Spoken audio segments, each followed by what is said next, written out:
തവക്കൽതു വഇലൈഹി ഉനീബ്. ബഹുമാനപ്പെട്ട ഉസ്താദുമാരെ, നാട്ടുകാരെ, വീട്ടുകാരെ, കൂട്ടുകാരെ, ഞാൻ നിങ്ങളൊക്കെ ചേർന്നിരിക്കുന്നത് മദീനയിൽ പച്ചപ്പിടവും മണിക്കളും ഇറങ്ങുന്ന മുത്തുനബിയുടെ ജന്മദിനോടനുബന്ധിച്ചാണ്. ഞാൻ ഈ സ്റ്റേജിൽ കയറിയിരിക്കുന്ന ചെറിയ പ്രസംഗത്തിന് വേണ്ടിയാണ്. അത് എനിക്ക് പറയുവാനും നിങ്ങൾക്ക് മനസ്സിലാക്കി കേൾക്കുവാൻ ഞാൻ തൗഫീഖ് നൽകുമാറാകട്ടെ. ആമീൻ. പ്രസംഗത്തിലേക്ക് കടക്കുന്നതിന് ചെറിയ സ്തുതി പറഞ്ഞു തുടങ്ങാം. നമ്മളെ നാടൻപ്രാവുകളാക്കാതെ വളരെ പ്രാവുകളാക്കി അല്ലാഹു ഞാൻ സ്തുതിക്കുന്നു.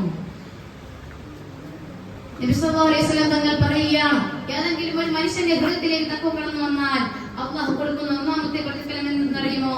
അൽ ഹിഫ്ളു മിനൽ അഅദാ. ശത്രുക്കളിൽ നിന്ന് സംരക്ഷണം കൊടുക്കുന്നതിന് മുസ്തഫ സല്ലല്ലാഹു അലൈഹി വസല്ലം തങ്ങൾ പറയുകയാണ്, അല്ലാഹു അല്ലാതെ ഒരു മഖ്ലൂഖിനെ പേടിക്കേണ്ട ആവശ്യമില്ല, അവൻ ഈ വല്ലാത്ത ധൈര്യമായിരിക്കും. ഇത് പറഞ്ഞ അല്ലാഹുവിന്റെ ഖുർആനാണ്. വഇന്ന ശുക്ര തഖൂ ലാ യദുറുകും കൈദുഹും ശൈആ. അല്ലാഹുവാണ് പറഞ്ഞത്, ഒരു മഖ്ലൂഖിനെ പേടിക്കേണ്ട ആവശ്യമില്ല. അതുകൊണ്ടാണ് മഹാനായ ഉമർത്തങ്ങൾ നടത്തുന്ന വഴിയിൽ കൂടി ഇബ്ലീസ് പോലും നടക്കുകയില്ലായിരുന്നു. കാരണം എന്തെന്നറിയാമല്ലോ? ആ ഉമർത്തങ്ങളുടെ ഹൃദയത്തിലുള്ള തത്വ കാരണമാണ്. പ്രിയമുള്ള നാട്ടുകാരെ, ഇസ്ലാമിന്റെ ശത്രുക്കൾക്ക് ഇസ്ലാമിലെ 100% ഉറപ്പാണ് പേടി.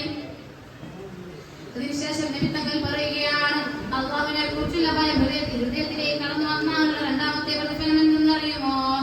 അന്നജാതു മിനശ്ശദായിദി. ഏത് പ്രതിസന്ധി നമ്മുടെ ജീവിതത്തിലേക്ക് കടന്നു വന്നാൽ അല്ലാഹു തട്ടിമാറ്റി തരുന്നതാണ്.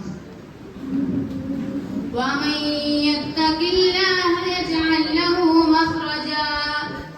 പ്രിയമുള്ള നാട്ടുകാരെ, തഖ്വയ്ക്ക് ഇത്രയും പ്രതിഫലം ഉണ്ടായിട്ടും ലോകത്ത് 100% പോലും ഈ തഖ്വയുള്ള ആളെ കാണാൻ കിട്ടില്ല.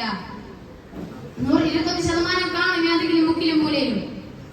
നമുക്കെല്ലാവർക്കും തഖ്വ നൽകുമാറാകട്ടെ. ആമീൻ. ഇത്രയും പറഞ്ഞുകൊണ്ട് ഞാൻ നിർത്തുന്നു.